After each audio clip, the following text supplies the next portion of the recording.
Good day. I am Sonia Ward from Harmony Success Solutions, and it's a pleasure to be talking to you on today. It's been a minute, but you know me, I'm not going to stay away but for so long. Today I have a very, I find, exciting discussion. That discussion is on, again, relationship management with a different twist and approach to it. I know we've been touching relationship management quite a bit, but it's important. It is the way of the day. Anything that you can do, can establish, can maintain, and sustain is going to be based on how well you interact with those who are in your circle and those who witness you from outside of your circle. Because we do understand that we have our inner courts, and then we have our outer courtyards, and then we have the parameters around that. Relationships are something that really don't remain contained, because who you touch will touch somebody the way you touch them. We become very effective, infectious, and effective people in how we get down. Which brings me to the topic today. The topic is how we get down, how you get down. How do you conduct yourself in relationships?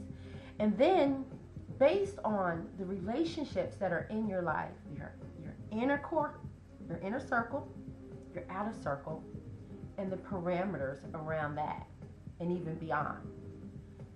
What is the perception of you? What is your self-perception? What do you emit? How do other people view you? How do you view yourself? Based on how you get down.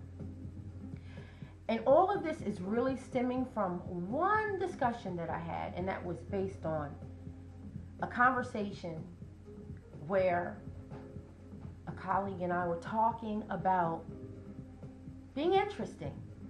It is important to be interesting if you want to hold the interest of anyone. I don't care what it is or what it's about in life, if it's about your career, if it's about your social network, if it is about your religious institution, if it is about your educational center, your personal cipher, your direct one-on-one relationship. I'm talking soulmate here, or potential soulmates. Because how you get down affects how long others stay around. Hands down, it is what it is. What do you represent? What do you give? What do you have to offer? I'm not talking money or gifts, none of that stuff, but just you as a person, coming from your spirit, your heart, and your mind. What are you giving out? What do you represent? What does your snapshot look like? Now, I can definitely relate to some specific events where I know that it happens for me, and it has to happen for you, because life is what it is. Same soup, different bowl. Where you may talk to some people who have tunnel vision, or they're self-absorbed, or they're self-contained, or they're focused, or they're obsessed with a particular person, place, or a thing. It's a bad place to be. And it can be very draining. Not only for the person that person who is stuck is weighing on, but for them as well. But it becomes like a snowball. The ball continues to roll and gain momentum until it rolls out of control, and it doesn't stop until it runs into a big tree and splat. You know? So, again, let's just examine how we communicate with others and what we represent in their lives. What would others say about you? How would they recommend you? How would they express or convey certain elements of your personality and what you have to offer? If you wanted to introduce me to someone for a career opportunity, would you feel comfortable doing it? What would you have to say about me? Could you sell me easily? Would you have to think hard to find something good to say. If you wanted to position me for an opportunity in life in general, could you, hands down, utter a million or just a paragraph of positive things about me that would confirm that I was someone that one should pursue? Now turn that question in on yourself. What would someone say about you? Would they recommend you? Could they, in one paragraph, without thinking or pausing, utter your greatest attributes because they are the most prominent things about you that stick out? Okay, going back to relationships and where I'm going with this. This is about being a magnet of success, drawing people and things into your life based on the power of your authentic self, of your authenticity and your diversity and your versatility and your flexibility. Are you flexible? How do you adapt to different environments and changing environments? Are you adaptable? Are you flexible? Who are you? And with that said, are you interesting at all? Or do you have tunnel vision? Are you the person that's stuck talking about the man that dumped you or the man that's cheating on you? Are you the man that's stuck talking about the woman who betrayed you, who broke your heart? So much so that you just don't have anything else to offer those who come around you in your circle, in your immediate circle, in your outer courts, in the parameters beyond. And what's being echoed to those outer courts? Because as you touch one, you touch some, and then you touch many. And you need to understand that pulling away is sometimes, oftentimes, the very best thing that you could do. Pull away so that you can invest in self, so that you can take the time to examine yourself, check yourself before you wreck yourself. It's so important to become interesting, to be well-versed and seasoned, to be able to talk about things in life differently. Yeah, you should be able to talk politics, talk sports, talk entertainment, talk art, talk culture. You should be able to talk these different things. Pardon me. Hands down, you shouldn't have a problem with that. When you are consumed with a person, a place, or a thing, you begin venting, and then you become toxic, and then you become inner sick, and then you become cancerous. That's assault and insult to self. Assault, I gotta turn this ringer off, an insult to self. Whereas you are carrying yourself through a malicious cycle that continually interrupts your joy, your happiness, your peace, and your strength. Because you become weak when you become isolated. And you isolate yourself when you become so consumed by one person, place, or thing that it's all you have to offer. Nobody wants to hear it. At first, they listen. Then they advise. And then after that, they get bored. They get frustrated. They get aggravated. And after a while, they're not going to want to be around you. They're not going to want to be around you.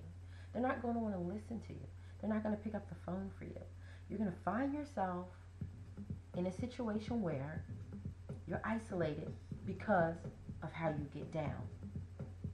You need topics, you need subjects, you need things to talk about, and they need to be variety.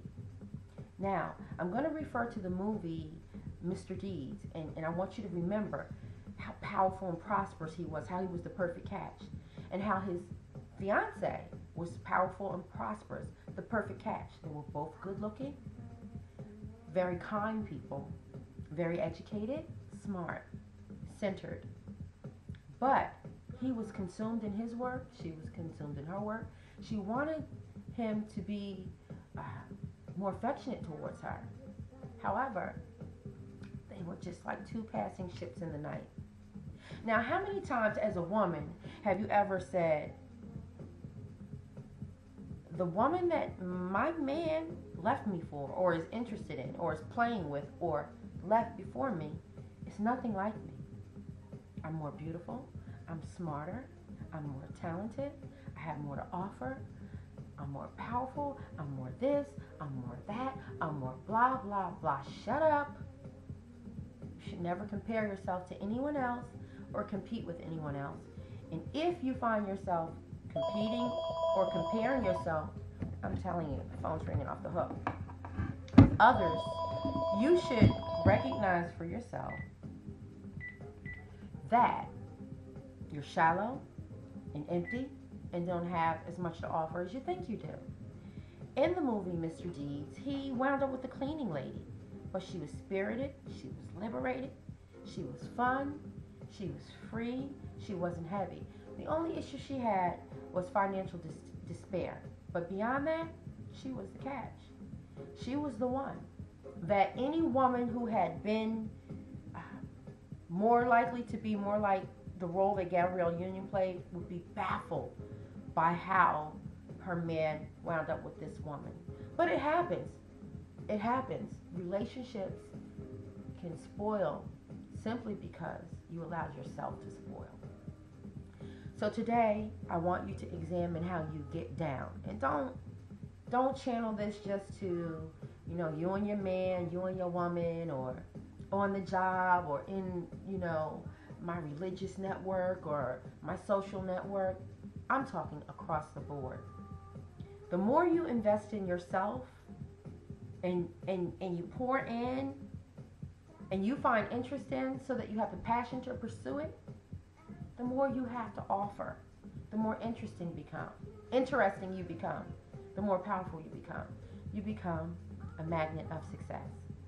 Well, that's it. That's all I have for now. Pardon those few interruptions. I've got to work on my ringer thing.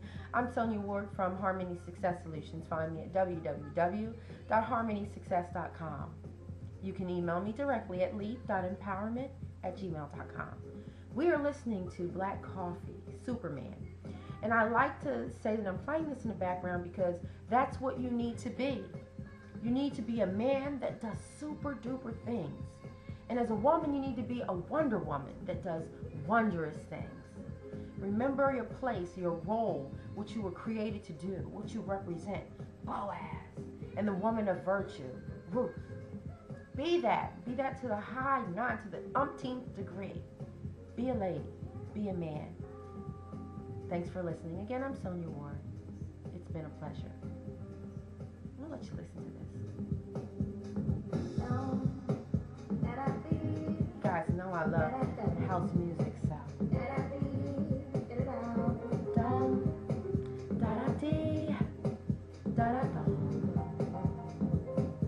I love this song.